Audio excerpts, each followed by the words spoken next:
Негізі бұл республикалық қоғамдық бірлестіктің құрылтайшылары бұрынғы Қорғаныс министрлігі, Ішкі істер министрлігі, ұлттық қауіпсіздік комитетінің ардагерлерінен құрылды. Мен өзім 34 жыл погон кидім. Оның соңғы 22 жылы ұлттық қауіпсіздік комитеті Арыстан қызметінде қызмет жасадым. Сол қызметтің басшысы болдым. Бірақ былтырғы 2019 жыл Қазақстанның тарихында енді өзгеріс әкелген жыл болды. Алғашқы президентіміз ауысып, одан кейін екінші президент келді. Әрине 30 жылда көптеген жақсы игілі істер істелді, но өкінішке орай әлі бәрі толығымен орындалмаған. Президент сайлауы өтті, одан кейін біраз толқулар болды, шерулер болды. Соны ойланып толғанып, өзіміздің ардагерлер жиналып, осы Қазақстанның келешегіне әлде осы жақсы өзгерістер енгізу үшін өзіміз жиналып, ақылдасып, осы ұйымды құруға шешім қабылдадық. Қазақстан патриоттар алға! 20 маусымда құралғаннан кейін, 2-3 күннен кейін Арыстағы жағдай болды.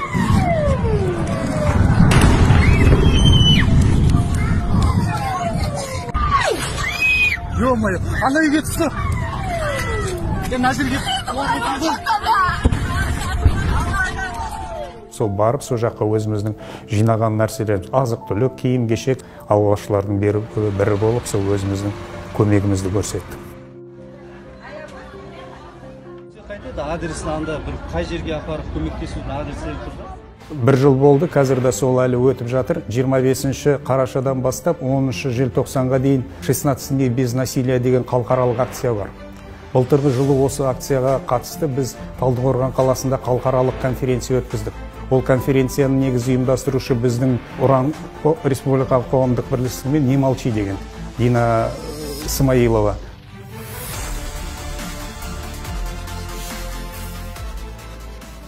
И нас совместно пригласила Дина Тансари помочь в некоторых проектах, касаемых защиты женщин от нападок агрессоров в ходе судебных процессов.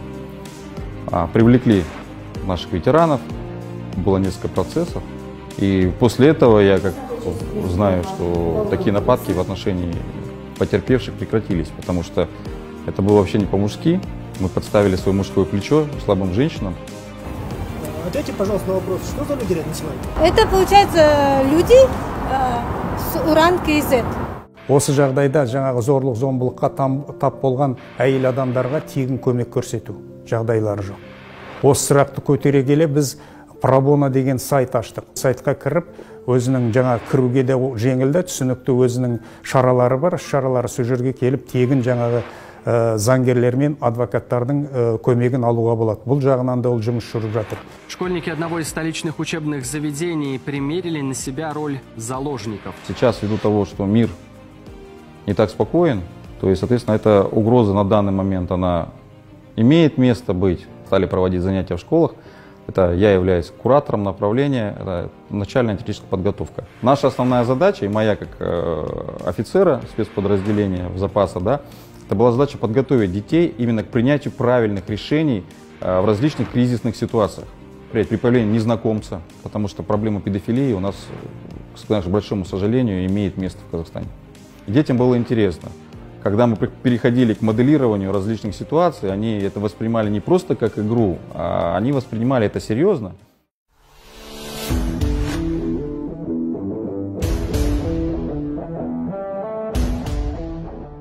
Мы хотели сделать, чтобы женщины были психологически устойчивые. Психологически устойчивые к возможной агрессии. А когда человек психологически устойчив, соответственно, он может принимать правильные решения. И избежать таких моментов, которые могли бы нанести им ущерб какой-то. Соответственно, мы стали заниматься женской самообороной. Нашли тоже большое спасибо всем, кто нам помогает. Нашли тренеров, которые на бесплатной основе стали заниматься с женщинами, стали создавать группы по женской самообороне.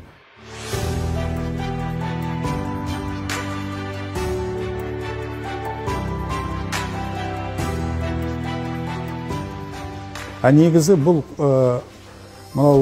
Қазақстанның әр өңіріндегі алыс ауылдарға барып жоспарымыз осы көктемде болатынбыз. Сәуір айынан бастап жолға шығамыз деп дайындалғанбыз. Осы жаңа қазір кейбір сұрақтар тұрып жатыр да, бұл Уран қайдан шықты, бұл не деген жаңағы ешқашан естімегенбіз деп. Егер біздің ұранның қазір тарихына қарайтын болсаңыз, бір жылда әжептәуір істеген жұмыстарымыз бар, ауыз толтырып. Біз онда саясатқа араласқан жоқ. Біздің неміз жаңағы әлеуметтік жағдай, жаңағы айтқан әйелдердің жағдайы, балалардың жағдайы, қарттардың жағдайы, өзіміздің қолымыздан келетін істі істедік те.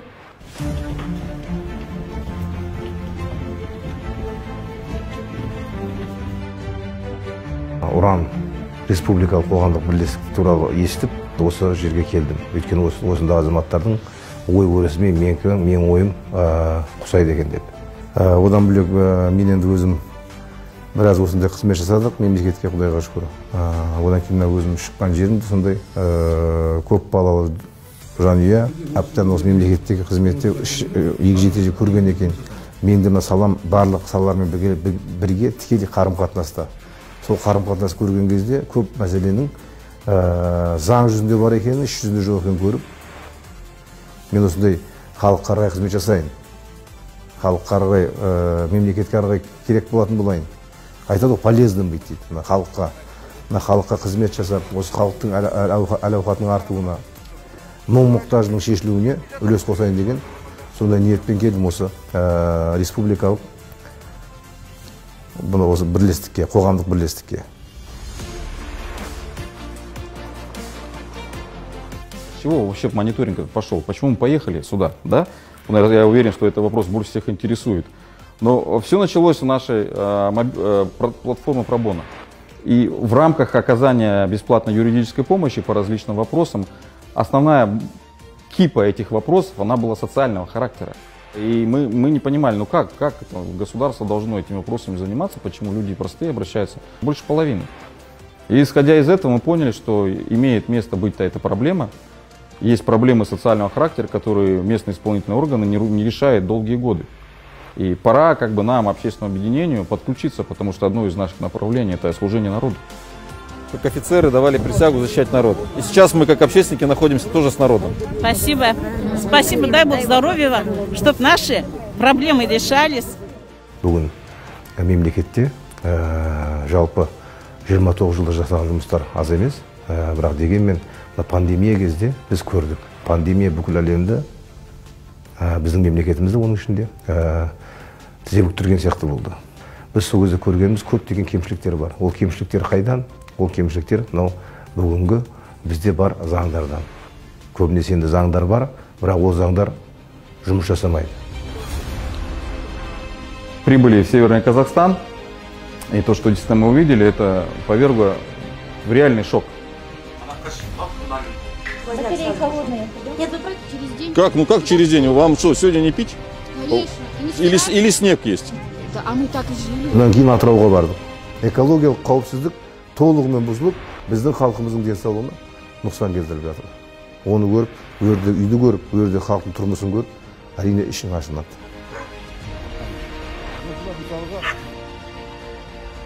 Были на днях в Хибаре, я по-другому ее не назову.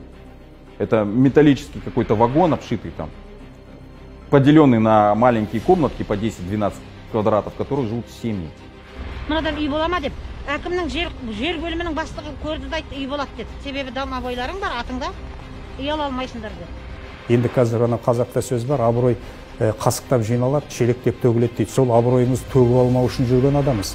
Біз жаңа абырой жинайық деп жатқан жоқпыз. Сондықтан жаңағы тұрғындардың қуаныштары, солардың рахметі үшін негізі қызмет істеуге дайынбыз.